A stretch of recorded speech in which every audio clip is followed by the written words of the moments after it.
The most successful multinational corporation in history never lets ordinary consumers onto the factory floor. They sell you a flawless brand, glowing halos, cozy Christmas myths, and a primal fear of a blazing hell.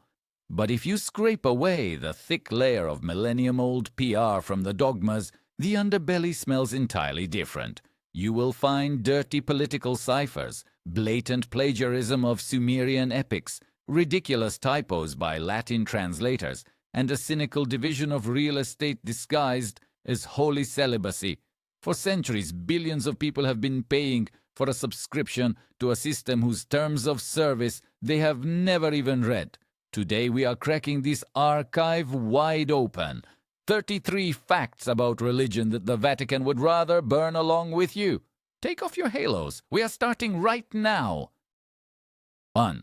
Your personal cauldron of boiling pitch is cancelled due to technical reasons. If you have spent your whole life fearing horned guys with pitchforks who will roast your sinful heels, you can relax. All this gothic horror with tortures and multi-level dungeons is not a divine revelation, but the wild imagination of Dante Alighieri, who wrote the Divine Comedy in the 14th century.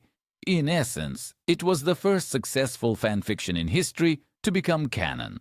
The original texts actually feature a gloomy and faceless Sheol, where the dead just wander around in the dark, like passengers in a waiting room for a delayed flight.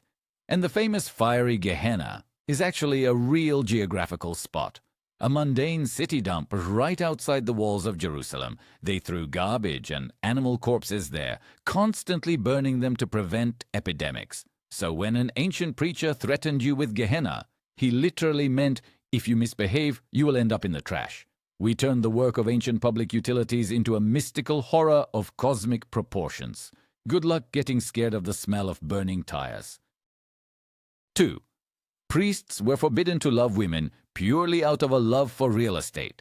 You naively believe that the vow of celibacy is some ancient spiritual feat, a rejection of carnal pleasures for the sake of higher holiness. Not at all. For the first millennium, Christian clerics happily married, had children, and enjoyed family coziness. But in the 11th century, the management suddenly realized a catastrophic capital leak. Priests were dying, and their church lands, parishes, and accumulated gold were legally passed down to their legitimate sons. The Vatican looked at this exactly how a modern CEO looks at lost corporate profits. To stop assets from leaking out of the system, strict celibacy was introduced. No wife means no legal heirs. No heirs means all the wealth returns to the corporation's common fund. It was a brilliant legal maneuver to protect assets from fragmentation, wrapped in a beautiful wrapper of divine purity. Just a standard offshore trust, but in robes. Congratulations, you have been admiring a mundane tax optimization. 3. The ominous number of the beast, 666, is not a prophecy about microchips and barcodes, but an ancient political caricature. Millions of people still fear these 3 digits like the plague, looking for them in passports and on milk cartons. In reality, this is a typical antique equivalent of an encrypted message in an anonymous telegram channel. Back then, gematria existed, a system where each letter of the alphabet was assigned a numerical value. The author of Revelation, to avoid losing his head for high treason, simply encrypted the name of a hated ruler. If you write the phrase Emperor Nero in Hebrew and add up the letter values, you get exactly 666. It was subtle trolling of a mad dictator who was executing believers en masse. Using this cipher today to predict the end of the world is like finding an old tweet with a meme about a politician 2,000 years from now and building an apocalyptic cult around it. You are trembling with fear over an ancient political crossword puzzle. 4. The most famous harlot in history turned out to be the victim of a monstrous smear campaign. If you ask any passerby who Mary Magdalene is, they will smartly reply that she was a repentant prostitute. Yet, in the original texts, there is not a single hint about her having the oldest profession. She was a wealthy woman and a sponsor of the early community. The stigma of a Lady of the Night was hung on her personally by Pope Gregory I in the year 591. He simply got his files mixed up in his head, and in one sermon he mashed up 3 completely different women from the texts: an unnamed sinner, Mary of Bethany, and Magdalene herself, into one universal character. It is like Hollywood deciding to merge Catwoman, Wonder Woman, and Harley Quinn just to save budget. The church needed a vivid image of fall and repentance for a beautiful story, and the reputation of a real historical figure was simply sacrificed for good sermon ratings. A brilliant example of how easy it is to rewrite history when you have a monopoly on the microphone. 5. The winter holiday of the Savior's birth was blatantly copied from competitors. For centuries, we have been forced to believe that this great event happened on the 25th of December, to the crunch of snow and the ringing of bells. But let us use basic logic and read their own script. It clearly states in black and white that the shepherds were spending the night in the fields with their flocks. In the mountainous Judea in late December, the temperature drops almost to 0, and no sane shepherd would leave his sheep freezing outside. The baby was clearly born in a warm autumn or spring. So why December? Because in the Roman Empire, the Saturnalia and the Festival of the Invincible Sun were raging at this time. People were used to drinking, partying, and giving gifts. The young religion realized that banning the corporate party was impossible, so they decided to simply rename it. They slapped their own logo over the ancient pagan fun, committing the largest hostile takeover of a holiday in human history. You are celebrating an antique solstice festival deep undercover. 6. Real biblical angels would make you scream in terror and beg for a psychiatrist. Forget about the cute rosy-cheeked babies with swan wings and golden harps drawn on greeting cards. That is a product of the Renaissance. The original creatures from Old Testament descriptions look like a nightmare generated by a neural network on hallucinogens. The Ophanim are described as giant flaming wheels nested within each other, completely covered with hundreds of blinking eyes. And the seraphim are something with 6 wings, 2 of which they use to cover their faces, so as not to burn you with their appearance.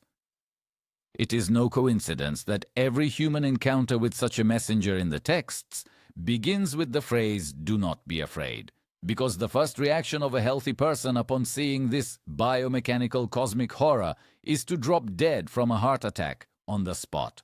Angels are not sweet cupids. They are ancient attack and reconnaissance drones that make you want to hide in a bunker. Sweet dreams with the flaming wheels.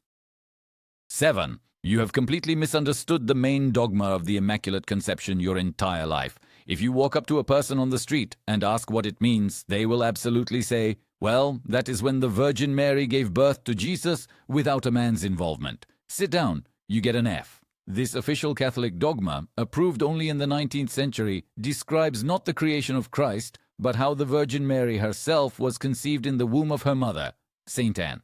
The point is that Mary supposedly was born without the so-called original sin, unlike all other people. This is a classic problem of the tangled lore of complex cinematic universes.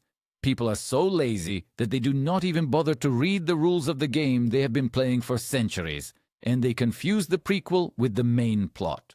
We believe in words whose meanings we never even tried to find out, repeating them like a learned mantra. A brilliant demonstration of mass intellectual slumber. 8. The main symbol of faith was originally an instrument of shameful execution that everyone was embarrassed about. Today, people wear golden crosses with diamonds around their necks, kiss them, and consider them a sign of love. But for the first 300 years of the religion's existence, this sign caused nothing but nausea and terror. For the ancient world, it was an instrument of the dirtiest, most agonizing and humiliating criminal execution, meant for runaway slaves and rebels. The symbol of early believers was a simple fish called ichthys, cute and harmless. The cross was only made fashionable under Emperor Constantine, when the state needed a tough militaristic brand. Wearing a cross as jewelry today is historically and psychologically the exact same thing as hanging a platinum guillotine, a golden electric chair, or a Swarovski hangman's noose around your neck. We turned an instrument of unbearable torture into a stylish jewelry accessory for an evening gown. Fashion has always been more ruthless than logic. 9. An ancient recipe for a potion to forcibly terminate a pregnancy is carefully hidden in the sacred texts. Modern fundamentalists scream about the sanctity of life from the moment of conception, waving the scripture around. But if you open the Old Testament book of Numbers, chapter 5, we find a detailed instruction for a very specific ritual. If a jealous husband suspects his wife of cheating, he takes her to the priest. The priest mixes holy water with temple dust, writes curses on a parchment, washes the ink into the sludge, and forces the woman to drink it. It explicitly says that if she is pregnant by a lover, this potion will cause her belly to swell and her thigh to rot, meaning it will provoke a miscarriage. This is not divine morality. It is an instruction from a village alchemist's shop designed to cure male paranoia using psychosomatics and dirty water. They sell you the book as a pro-life manifesto, even though it outlines the rules of an ancient abortion clinic. How convenient to read the text selectively, right? 10. The glowing halos above the heads of saints are a mundane copyright theft from a pagan god. You look at ancient icons, see those majestic golden circles around the heads of martyrs, and think it is the divine light of grace. In reality, early church artists just walked into the asset store of other cultures and borrowed some ready-made graphics. In ancient Greek and Roman art, the exact same glowing discs were used exclusively to depict Apollo, the pagan sun god.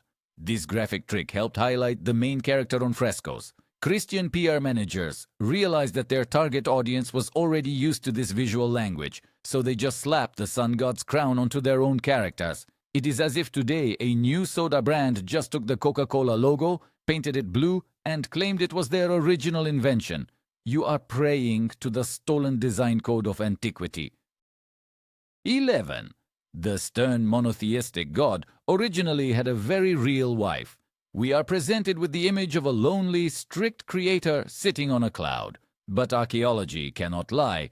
During excavations in the Middle East, specifically at Kuntilet Ajrud, scientists found ancient Hebrew inscriptions.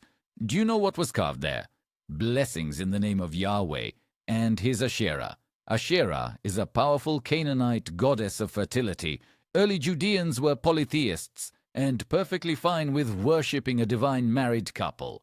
Only much later, when the priestly elite began centralizing power and rewriting history, the creator's wife was simply erased from all official documents and texts. It resembles the Soviet tradition of retouching old photographs to remove repressed politicians from them. The goddess was simply given a historical divorce without the right to divide the property, and you were told he was always a bachelor. Magnificent work on deleting data from the servers of the past. 12. Do you feel how your familiar cozy world is cracking? Do you already want to close this text, go brew some chamomile tea, and forget everything like a bad dream? Hang in there. We have only just begun to lance this abscess of illusions. You think family values mean one man and one woman? The Bible laughs in your face. In its original texts, there is not a single ban on polygamy. On the contrary, the most righteous and great patriarchs kept literal harems. Abraham had concubines, David had multiple wives, and King Solomon, the symbol of wisdom, set an absolute record with 700 wives and 300 concubines, and no one from above threw a lightning bolt at him for immorality.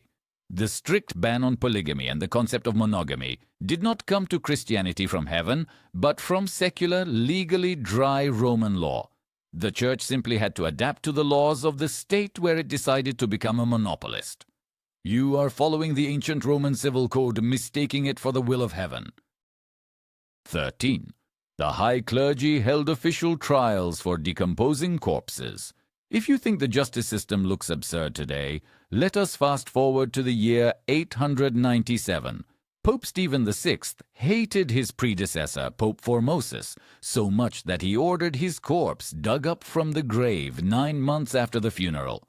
The half-decomposed body was dragged into the courtroom, dressed in luxurious papal robes, seated on a throne, and assigned a lawyer. The living pontiff yelled at the skeleton with foam at the mouth, accusing it of crimes, while a stuttering deacon answered on behalf of the corpse. The dead man was predictably found guilty, had the 3 fingers he used to bless people chopped off, and his remains were thrown into the Tiber River. This is not the script of a crazy art house movie. It is a real page in the history of an organization claiming to be the moral leader of the planet. The next time someone tells you about the spiritual greatness of institutions, remember the trial of a rotting piece of meat in a golden robe. 14. The main antagonist of the universe, Lucifer, was born solely thanks to a clumsy translator. We are used to the image of an ominous fallen angel with a beautiful Latin name, but the original Hebrew text of the prophet Isaiah used the word Hellel, which simply translates to morning star, referring to Venus. And this passage was a sarcastic mockery of a real Babylonian king who became proud but lost his power. When the text was being translated into Latin, the word morning star was translated as Lucifer, meaning light bringer. And only centuries later did uneducated readers and theologians decide that Lucifer was the proper name of a specific demon who rebelled against the system. Because of a mundane localization error, a political pamphlet turned into a cosmogonic myth about the uprising of darkness. It is as if a typo in your text message led to a cult worshipping the great god autocorrect 1,000 years from now. You are terrified of a printing defect. 15. There were never any apples growing in the Garden of Eden, the most famous fruit in the history of art and literature, because of which humanity supposedly lost paradise, is a phantom. The book of Genesis plainly states it was simply the fruit from the tree of knowledge. It could have been a fig, a pomegranate, or some genetic mutant, completely unknown to science. The juicy apple we all know appeared entirely because of a Latin pun invented by translators. In Latin, the word malum has 2 meanings. It is both the noun apple and the adjective evil. Medieval punsters thought this was a great joke and started painting apples on frescoes. Steve Jobs built the greatest IT corporation using a 5th century linguistic joke as a logo. You believe in plot details that were added just for the sake of a cheap phonetic rhyme. 16. The first followers of Christ were radical communists who would make modern capitalists shudder. Today, preachers in expensive suits tell you about the prosperity theology from television screens, assuring you that wealth is a sign of God's grace. But if you open the Acts of the Apostles, it describes a true Marxist utopia. The first believers sold all their lands, houses, and property, brought the money to the leaders, and distributed it strictly equally among everyone. No private property, absolute leveling. Those who tried to hide even a couple of coins from the sale of their real estate, like Ananias and Sapphira, met a swift and harsh punishment. Karl Marx simply wrote down what these guys were practicing 18 centuries before him. Modern religion, merged with capitalism, would prefer to wipe this chapter from the archives. You are paying a tithe to people who, in the original system, would have been considered bourgeois traitors. 17. The Vatican maintains an army of astrophysicists and is ready to start baptizing aliens at any moment. You think the Church is stuck in the Middle Ages and denies outer space?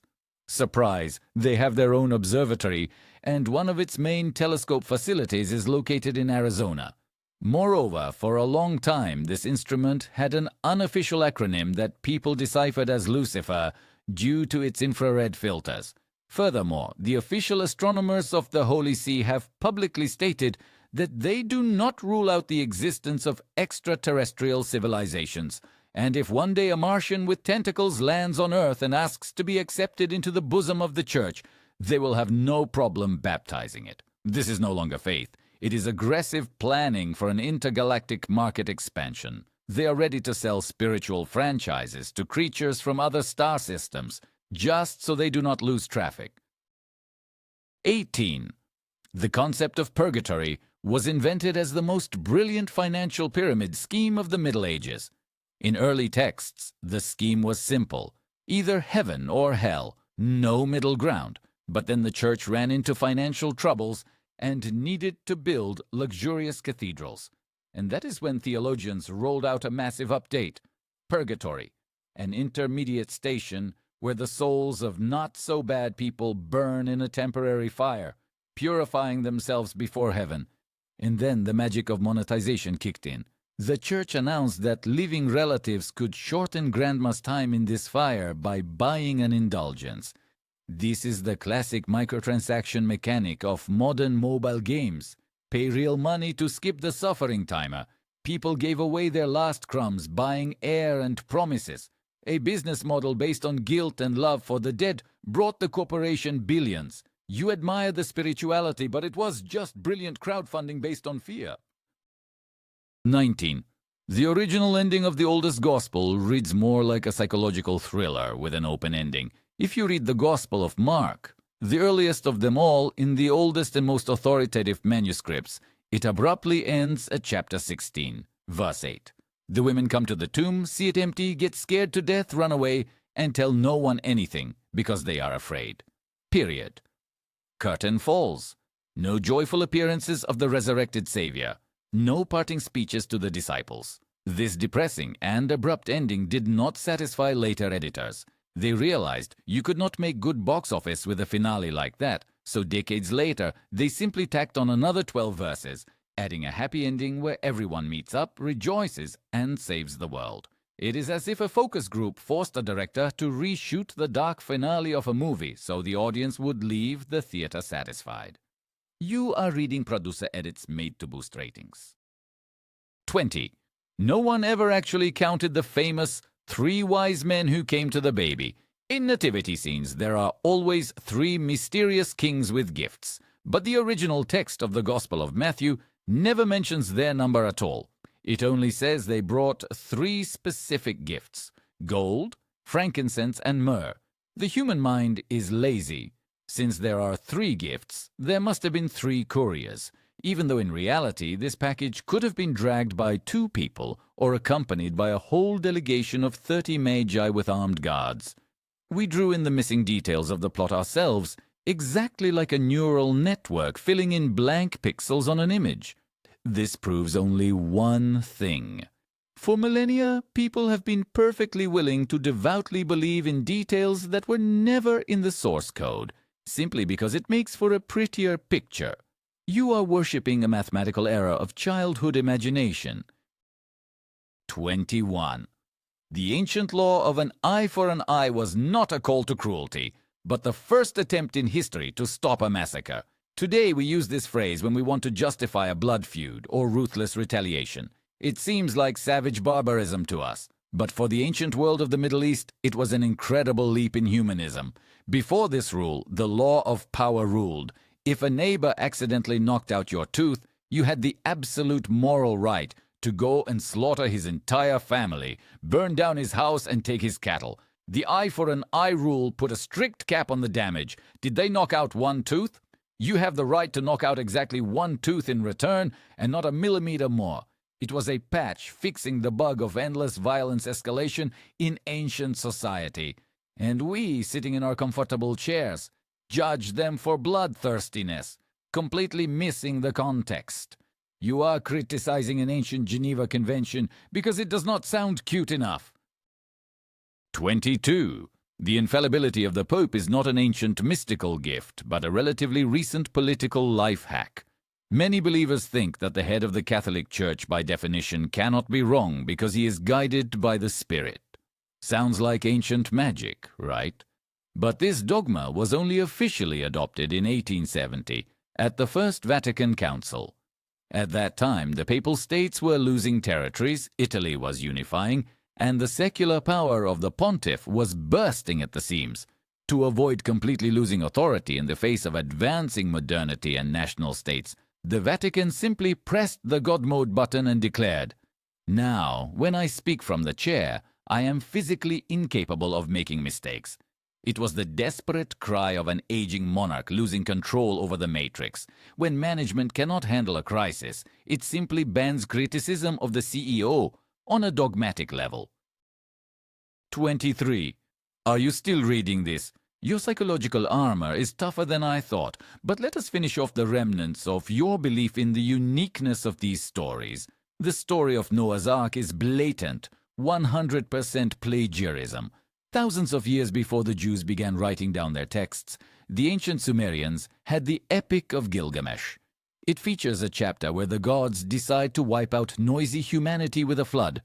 But one god warns a hero named Utnapishtim. He builds a giant cubic ship, loads his family, craftsmen, and the seed of all living creatures onto it. After the flood, the ship lands on a mountain, and the hero releases a dove, a swallow, and a raven to check for dry land. Absolutely everything matches, right down to the species of the birds. The authors of the Bible simply took a popular Babylonian bestseller, changed the names of the main characters, altered the shape of the boat, and passed it off as an exclusive divine revelation. You are moved by an ancient copyright infringement that would not even pass a basic university plagiarism checker today. 24. The Holy Inquisition burned people alive simply for trying to read the original script. You are used to thinking that the Church brought the light of knowledge to the dark masses. In reality, during the Middle Ages, the Catholic elite established a brutal monopoly on information. Reading sacred texts was only allowed in Latin, which only the priests themselves understood. When William Tyndale decided to translate the Bible into plain English so that any peasant could read it for themselves, the Church went berserk. He was caught, strangled, and burned at the stake. Because if people read the text themselves, they would realize there is not a single word in there about indulgences, torture, and the riches of the Vatican. This is the classic protection of proprietary software against hacking. They destroyed any hacker who tried to make the source code open to users. You were kept in information slavery for centuries just to maintain control over donations. 25. Early Christianity was more like a battle of crazy franchises than a unified religion. Before the famous Council of Nicaea in the year 325, no cohesive system existed. It was a chaotic mess of hundreds of different sects. The most interesting were the Gnostics. They seriously believed that the Old Testament creator God was not a good daddy, but an evil, ignorant demon named the Demiurge, who created the material world as a prison for souls of light. And Jesus, according to their version, was a messenger from the supreme true God, sent to teach people how to hack this reality and escape the Demiurge's prison. This is literally the plot of the movie The Matrix, invented 2,000 years ago. The victorious Orthodox faction simply slaughtered their competitors and declared them heretics. If the political wind had blown in a different direction, today you would be praying to break free from the simulation of an evil demiurge. History is merely the version of the winning faction. 26. In the canonical sacred text, there is an entire book whose authors completely forgot to mention top management. Imagine a company brochure that never once mentions the name of the company itself. The Old Testament contains the Book of Esther, a thrilling historical thriller about palace intrigues, conspiracies, and the salvation of the Jewish people in Persia. Well, in the original Hebrew text of this book, the word God does not appear a single time. Not at all. No Yahweh, no Elohim, absolute emptiness. It is a purely secular political novel about a cunning woman and a cruel king, which somehow miraculously slipped into the sacred canon.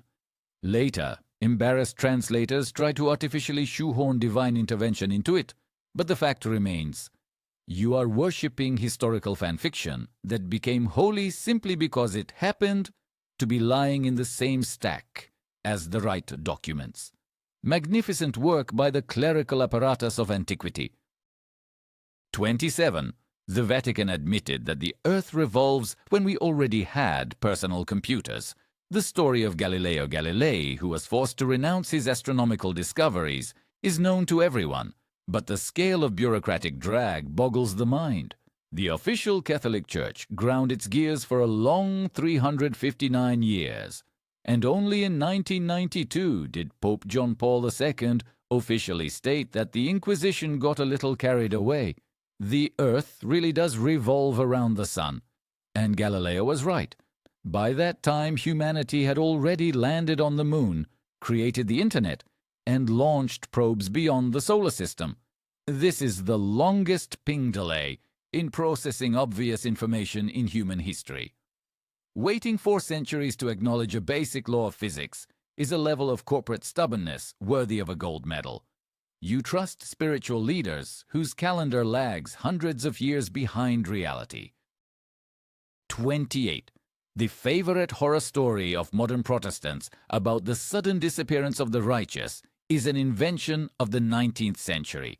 In the US, millions of people live in constant fear of the so-called rapture of the church, a belief that one day all proper Christians will suddenly vanish into thin air, leaving behind empty cars and crashing planes, while the rest face the torments of the Antichrist. Sounds like an ancient prophecy? Not at all. Not a single Christian before the 1830s believed in this nonsense. This concept was invented and heavily promoted by British preacher John Nelson Darby. He simply glued together a few unrelated verses in his own way and created a new terrifying doctrine, which was later picked up by televangelists for high ratings. It is a plot for a cheap disaster movie that fanatics turned into an official dogma in just a couple of decades. You are trembling with fear over a recent script update. 29. The funniest thing about the witch hunts is that they happened at a completely different time than you think. The word Inquisition immediately brings to mind the dark early Middle Ages, knights, and the plague. But the paradox is that in the early Middle Ages, the official position of the Church was that belief in witches was a backwards pagan heresy. Priests literally said, "Witchcraft does not exist. Stop spouting nonsense." The mass hysteria, torture, and bonfires flared up in the 16th and 17th centuries. This is the Renaissance era, the time of Newton, Shakespeare, and the development of science. It was the enlightened people of the modern era who went crazy searching for demons and started burning women en masse. We have rewritten our own memory, blaming our most shameful collective paranoia on the Dark Ages, so as not to admit that progress and science do not protect society from mass psychosis in any way. You're confusing the timeline of your own shame, justifying the Renaissance era. 30. The sacred canon that you consider perfect was censored more harshly than the broadcasts of a totalitarian state. You think we only have 4 Gospels? In the early centuries, dozens of them roamed around. The Gospel of Thomas, the Gospel of Mary Magdalene, the Gospel of Judas, the infancy Gospels. In them, Jesus brought clay birds to life, killed his offenders with a word, and laughed at the crucifixion. But when the church needed a strict vertical of power, stern men in robes gathered and turned on the mode of merciless editing. Everything that did not fit the concept of obedience and hierarchy was declared apocryphal, banned, and consigned to the flames. They kept only those texts that helped control the crowd. This is not the word of heaven. It is a filtered corporate press release from which all inconvenient facts and mystical weirdness have been removed. You are reading a trimmed version of a document from which the most interesting chapters were deleted for the sake of political stability. 31. The most famous Old Testament prophet walked around with horns on his head for centuries due to a translator's mundane lack of professionalism. If you look at the great statue of Moses carved by Michelangelo, you will see 2 distinct horns on his head. Did the genius sculptor go crazy? No, he simply trusted the official text of the Latin Vulgate. When St. Jerome was translating the text from Hebrew, he described the moment Moses descended from Mount Sinai. In the original, there was the word karan, which means radiated light, but Jerome mixed up the vowels and translated it as keren, which means horns. As a result, for thousands of years, Europeans were absolutely certain that God's chosen ones sported horns like some kind of demon. Entire generations of artists painted this wild nonsense with a straight face. That is how one linguistic error can ruin a visual image for centuries. You are admiring art that was spawned by an F grade in Hebrew grammar. 32. The trade in the forgiveness of sins has not disappeared anywhere. It simply underwent a successful digital transformation. You think indulgences were left in the grim Middle Ages along with the Crusades? Welcome to modernity. The Vatican still regularly issues decrees granting a plenary indulgence, the complete write-off of temporary punishments for sins in purgatory. Only now you do not need to bring a bag of gold to a cunning monk. In the year 2013, the official Vatican announced that an indulgence could be obtained by following the Pope's account on Twitter and carefully following his posts. Saving your soul through retweets and likes. The corporation realized that in the 21st century, reach and audience engagement are what matters most. They traded eternal salvation for a boost in social media statistics. You can commit a sin and then hit the notification bell. Your digital ticket to heaven is already booked. 33. The holiest bank in the world turned out to be the perfect laundromat for the Italian mafia. You think the Vatican is a bastion of honesty? Meet the Institute for the Works of Religion, also known as the Vatican Bank. In the 1980s, a scandal of monstrous proportions erupted. It turned out that this sovereign bank, which answers to no global auditors, had been laundering dirty money for the ruthless Sicilian Cosa Nostra for years. Millions of dollars from heroin trafficking and murders flowed through the accounts of archbishops. When the frauds began to surface, the chairman of a private Italian bank closely tied to the Vatican was found hanging under a bridge in London with bricks in his pockets. A script that Francis Ford Coppola would envy was playing out in reality behind the walls of the Holy State.